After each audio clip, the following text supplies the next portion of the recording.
Beaverton City Library. Please excuse my messy, cord and book-filled office. But I'm going to talk to you today about some of our staff's favorite teen books from 2021. So I'm just going to give you a little taste of each one, and hopefully you'll find a new book to read after this. Let's get started. Our first book is actually a collection of short stories. It's called Blackout, and it has 6 authors: Dhonielle Clayton, Tiffany D. Jackson, Nick Stone, Angie Thomas, Ashley Woodfolk, and Nicola Yoon. So this is a compilation of short love stories that take place during a blackout in New York City. All of the stories feature Black characters, and many of them are LGBTQ+. This book is for everyone who likes a good romance, and the staff member who recommended it said, "I don't even like romance, but I liked it anyways." I do like romance, and I'm a huge fan of short stories, so this one is actually quite at the top of my list now. Next we have You Should See Me in a Crown by Leah Johnson. The staff member who recommended this book said, "If I could sum up this book with one word, it would be cute. A prom-obsessed town and a teen who doesn't care about prom at all. But she does care about getting away from the town, and she comes up with the ultimate plan to win the title of prom queen."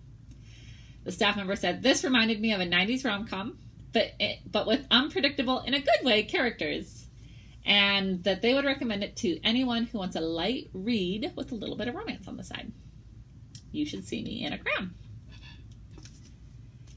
Next we have The Fox in the Woods by Maureen Johnson.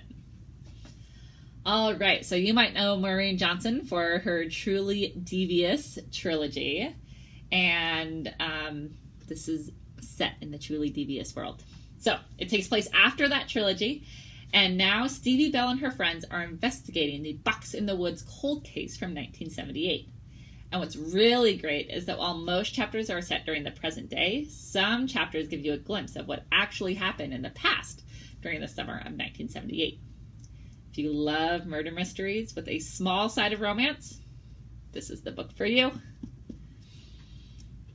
All right, next we have the one book that I have actually read. This is the one that I said was my favorite teen book of the year.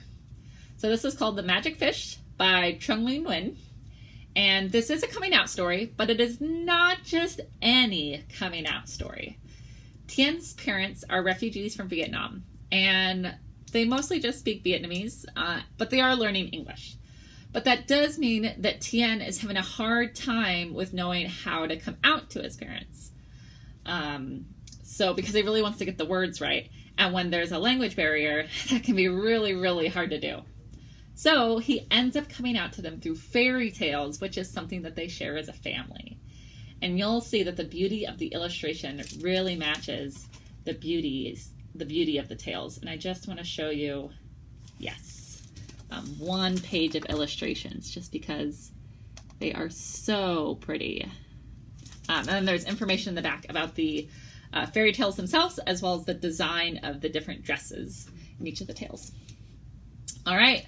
Last one, Everything Sad is Untrue by Nayeri.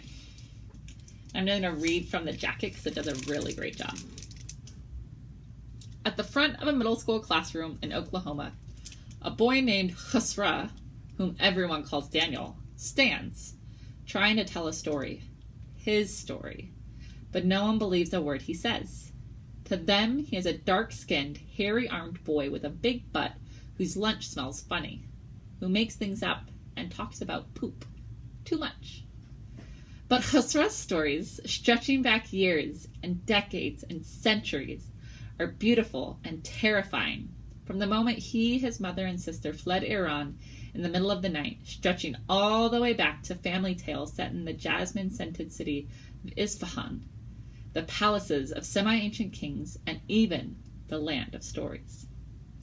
We bounce between a school bus of kids armed with paperclip missiles and spitballs to the heroines and heroes of Khusra's family's past, who ate pastries that made them weep and touched carpets woven with precious gems. The staff member who recommended this book really loved how the book wasn't written in like a typical narrative fashion, but instead goes back and forth in time. And also note that the author and main character actually have the same name, and that is because it's actually an autobiographical novel.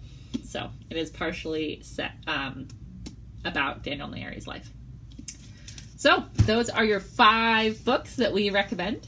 Like I said, I hope that you found a new great book to read. And thank you for watching. We'll see you next time.